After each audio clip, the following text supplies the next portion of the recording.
our last broadcast, we learned a vital truth. Anger is a secondary emotion. Now, what I mean by that is your problem is not anger. It's like an iceberg. Anger is the tip that reveals something deeper inside. Many people spend their whole life trying to overcome their anger. It never works because it's not the real issue. If you want to learn what the real issue is, stay with me.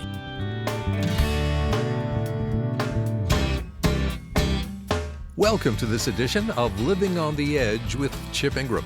Living on the Edge is an international discipleship ministry featuring the Bible teaching of Chip Ingram. I'm Dave Drury, and today Chip continues his series, Relationships Under Pressure. Now, just before we get started, let me encourage you to try using Chip's message notes while you listen. Now, these free notes contain Chip's outline, scripture references, and much more. They'll help you remember what you hear and maybe even share what you're learning. They're a quick download when you go to livingontheedge.org and click Listen Now or tap Fill in Notes on the app.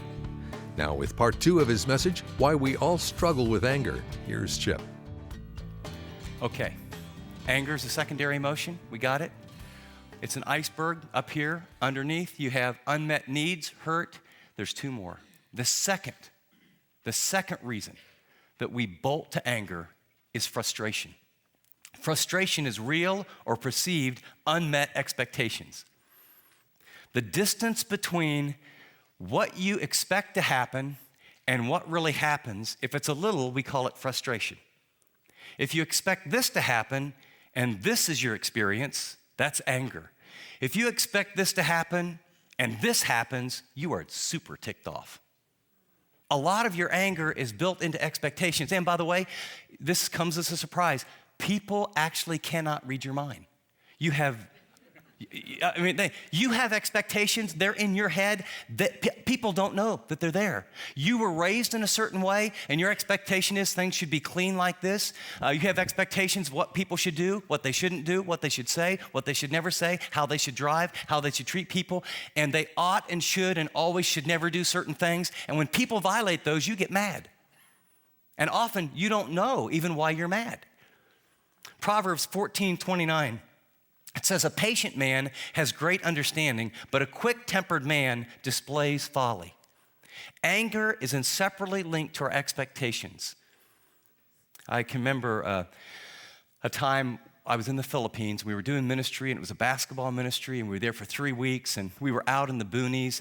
And I mean, like the most wonderful thing about every 3 days, you would go into a little room if they had it. It would be ice cold water, and you got to pour it over your head with a bar of soap, and you would get a bowl of rice. And we played 3 games a day, and it was our winter, so it was their summer. And so it was like 98 degrees, 101% humidity. I mean, it was you'd lose about 10, 12 pounds a day in sweat. And so then we got back to Manila and we're ready to head home, and they had a coup. They have lots of coups in the Philippines, and they shut down all the airlines. No one can leave the country. I said, no, you don't understand. I have a wife and 3 children. And they said, well, maybe in 3 months we'll open this up. I said, no, you really don't understand. I have to get back. And I mean, we're praying and praying and praying and praying and praying. And the president or someone says, okay, we're going to let some of the people out of the country. We get on a crowded plane for 17 hours, no food, no bowl of rice. I'm the happiest person you've ever seen in your life. I love this. This is great. Can I help you serve, the water that's warm to other passengers? I just want to help, stewardess. This is awesome. I love it. Okay? Picture number 1. Picture number 2. I'm with my family, and we were trying to save money. And so to save money, we had one of those very nonstop flights. And so we got on, and it was on time. And had 3 rather smaller kids at the time, and they gave us peanuts and 7-Up. And then we waited for an hour and a half. We got peanuts and pretzels on the next trip. Then we had just peanuts. And then we had pretzels and water. And it was about a 7-hour trip. It was exactly on time. It was exactly what they promised. And I was so ticked off at the end of that day. Why? I got something to eat. I had a clean seat. It took about 4 or 5 hours total instead of 16. When I was in the Philippines, my expectations were, if I can just get out of here, it'll be awesome. Happy camper. When I'm in America, they said a light snack. How is peanuts and 7-Up a light snack? Give me a break. I mean, like a little dinky sandwich or something, but I got 3 kids, man. They're just vomiting all over the back seat. They're going crazy. They're fighting with one another. Pretzels, peanuts, peanuts. Give me a break, right? Expectations. Notice the biblical example here we have in Naaman. But Naaman became furious, 2 Kings 5, 11 and 12. Remember him? He wanted to be healed. And they said, well, go to the prophet in Israel. Man, God's doing great, miraculous things through him. So he comes to the prophet, and the prophet tells him to go wash in the river. And Naaman's furious and went away and said, indeed, I said to myself, he will surely come out. These are his expectations. Speaking of Elijah, he'll surely come out, stand, and call on the name of the Lord his God, and wave his hand over this place and heal the leprosy. And then he names a couple of his rivers in his hometown. And he said, aren't those waters better than any in Israel? Could I not wash in them and be clean? So he turned away in a rage. Isn't it interesting? He came to the prophet. He has expectations. If he does this, says a few little spiritual words, but instead the prophet goes, tell you what, why don't you go down to this river, dip 7 times, 6 won't work, and you'll be healed. How many times have you told God the way he has to work in your life? How many times have your expectations for other people about how they have to respond, when they have to respond? How many times is life not fair? But God was in charge. Naaman, go do it this way. So much of our anger is this distance between what we experience and these unconscious expectations that we have. Let me give you a tool. This is how to communicate your frustration. It's the I desire versus I demand expectations. And here's what happens is when you can change what your expectations are, they become a demand. They basically become it ought, it should, it always, it never. When you hear yourself saying those words, those are demands. Ought, should, always, never are demand statements. By the way, some of you make those on yourself. I ought to be perfect. I ought to keep the house clean all the time. I should never blow it at work. I should always have every project done on time, always. And so some of you are mad at yourselves. You know what? I got news for you. There's only one Jesus and you ain't it. You're not going to be perfect, right? And so you have this anger. What would happen? Here's the difference. Here's the tool. You start, and I actually have to write these down. I have to write everything down. I'm a little slow. I desire to have a fulfilling and deep marriage, even in a fallen world. I desire and long to have a deep, wonderful relationship with my grown kids, even though now with their own kids and lifestyles, they don't respond as quickly as I would like. I wish, I desire, I long for, Lord, I hope. You see the difference? So when you have a desire that doesn't come through, you have disappointment. And everyone has disappointment. When you make a demand and it doesn't come through, you have anger. And so many of your anger issues and my anger issues are rooted in unconscious expectations that you don't even know that are there. Number 3, insecurity, real or perceived attack on my worth. Often anger is merely an evidence of insecurity in my life. The tip of the iceberg is anger. It's the red light flashing on the dashboard of my soul. Option number 1, it may be hurt. The tool is I feel messages. Option number 2, it might be unmet needs as a result of unrealistic, perceived or real expectations. The tool is I desire versus I demand.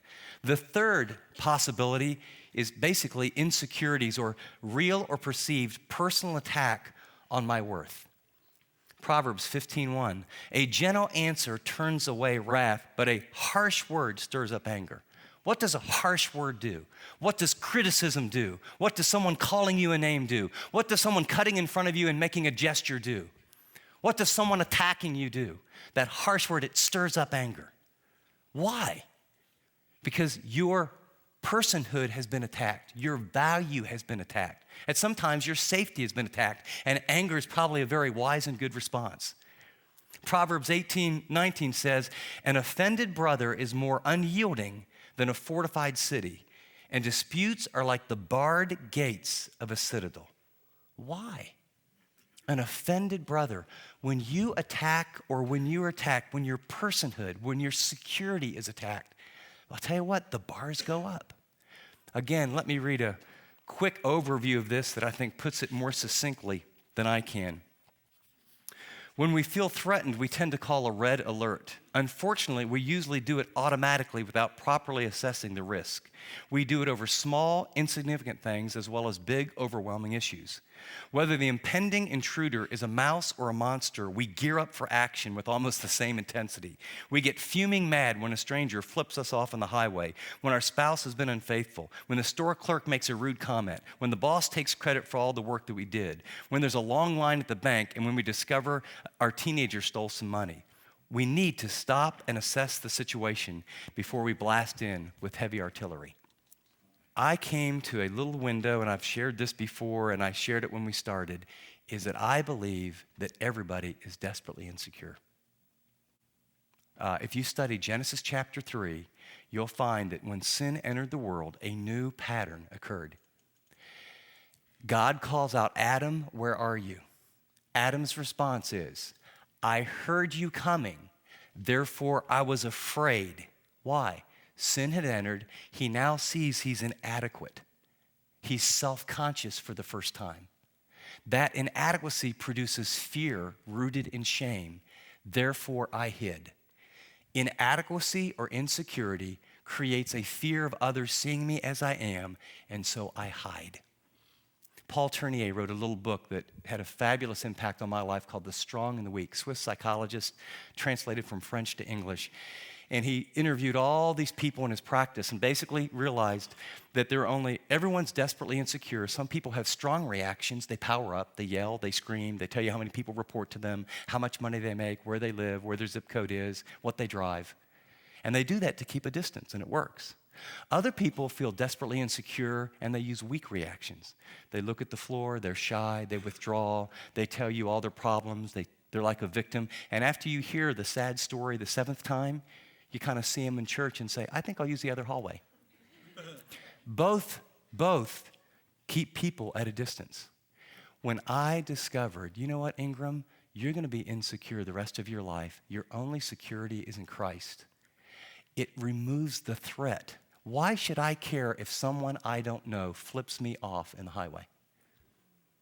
My angry response when my security is threatened tells me a lot more about the level of insecurity I have than the stupidity of the driver that just did that.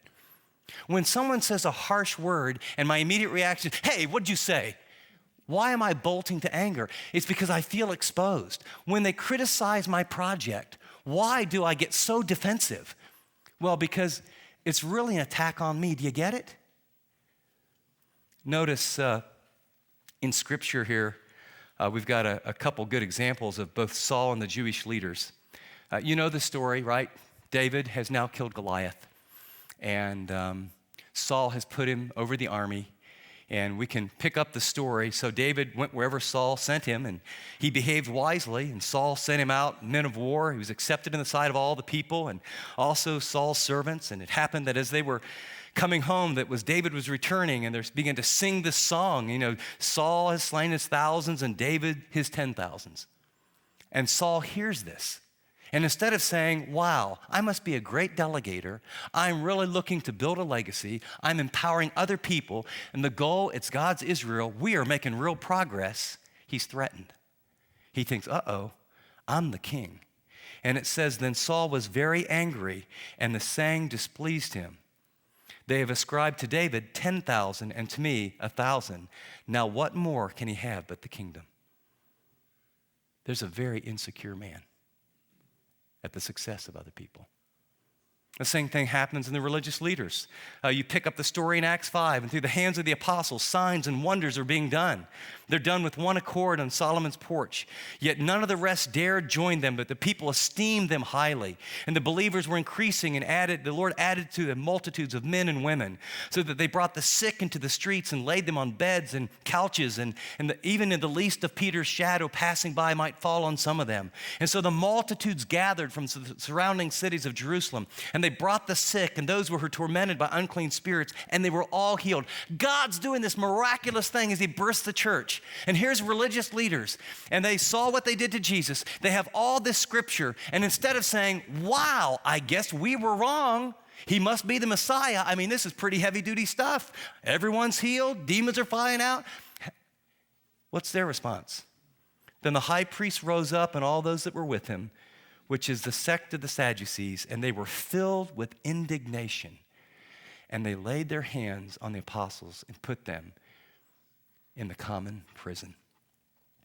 And I just want to suggest to you that when your reaction is very strong, very defensive, when you respond to criticism in a way that, and you may stuff it strongly, you may spew it, or you may find yourself leaking it out. What if you said, wait a second, does this person's opinion really matter that much? Am I going to give this person's view of me an overriding power to determine who I am instead of who God says I am? So much of our anger is not just hurt and not just frustration, but we're basically insecure people, and when our security or our self-worth gets attacked, we bolt to anger, because I will tell you, it's threatening, isn't it? The tool here is the kind of ask yourself question, why am I feeling threatened? And here's the little questions, it's a process, but you ask yourself, what is being attacked? Who is attacking me? Is the threat menial or meaningful? And whose approval am I seeking? And you just start asking that, and you realize, that's a fellow employee. He's been here 2 months. He's rude.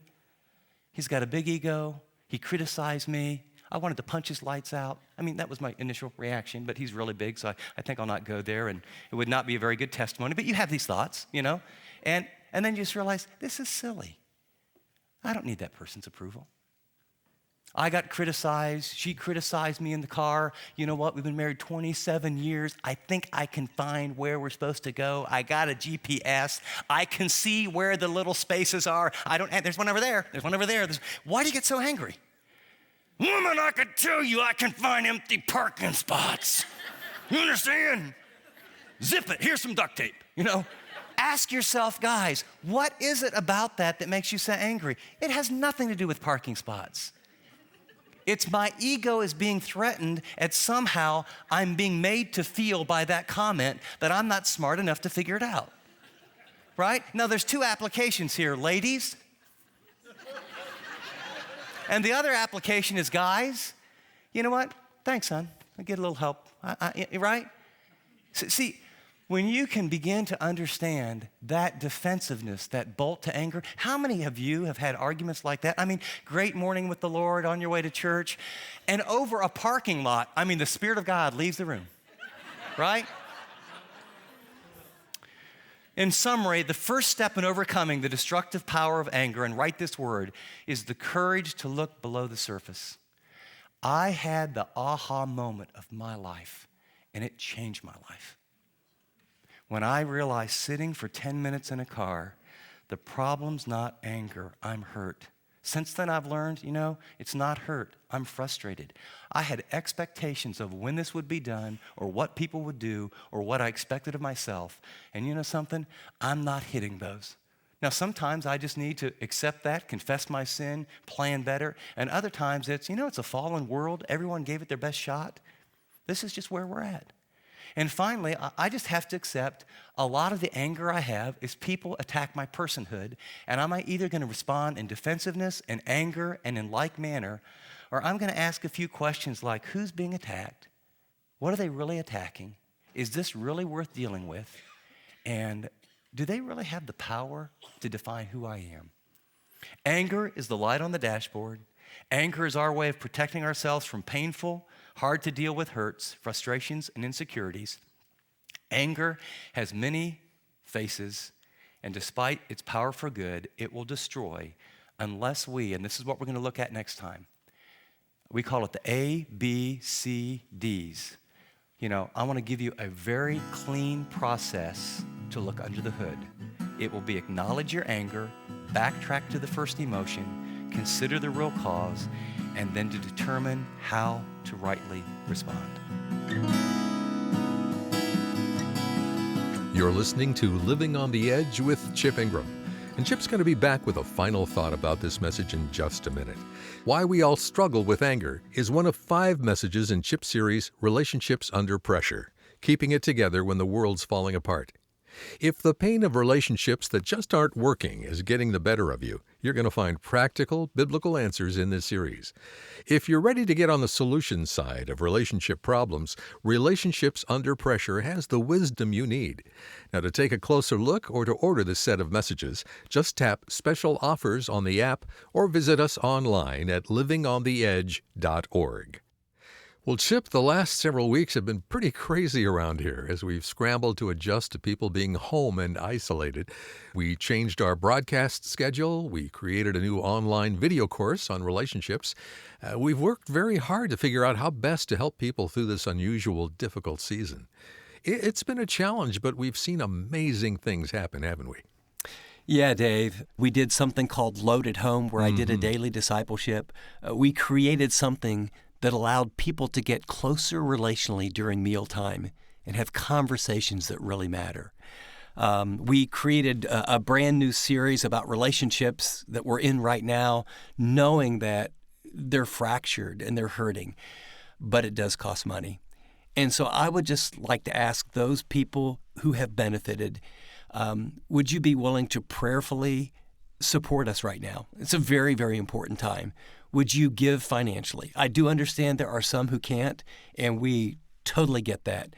But I do need to ask those of you who believe in what we're doing, who see how God has used it, to step in right now and actually today make a decision and make a financial gift. That would be extraordinarily helpful and allow us to keep ministering the way God leads. Thanks so much. Well, if partnering with Living on the Edge is an idea that makes sense to you, we'd love to have you join us. There are several ways to give a gift. App listeners just tap the donate button, and radio or podcast listeners can give a gift online at livingontheedge.org. Give a one-time gift or set up a recurring donation, and we're always available by phone at 1-888-333-6003. Thanks for doing whatever the Lord leads you to do. Well, now here's Chip with his application. As we close today's program, I want to do a quick review, and then let's leave with one very specific application. Number 1, anger is a secondary emotion. It is not the issue. Second, there are 3 primary reasons why we get angry. First is hurt, second is frustration, and third is insecurity. Now, I gave very specific tools to help you kind of look under the surface with each one of those. Here's all I want you to do today. Anytime you get angry, down to little frustrations, driving home from work, a red light, too much noise, one of the kids screams, I don't know, someone tells something it's not true. Anytime you begin to feel angry feelings, I want you to ask the question, why am I angry? Did someone hurt me? Well, maybe or maybe not. Is it a blocked goal? So is it frustration? Or was it personal attack, insecurity? Just get your arms around one of those 3 things, and let's take some baby steps together about acknowledging that we are angry, get to the root cause, and God will begin to help you deal with anger in a very powerful way. Well, just before we close, our mission at Living on the Edge is to help Christians live like Christians. And one of the ways we do that is by giving away free resources. So when you hear a message that's especially helpful, we hope you'll pass it on to others. These free messages are easily shared from the Chip Ingram app or by forwarding the free MP3s from our website, livingontheedge.org. And don't forget to include a note about how it made a difference in your life.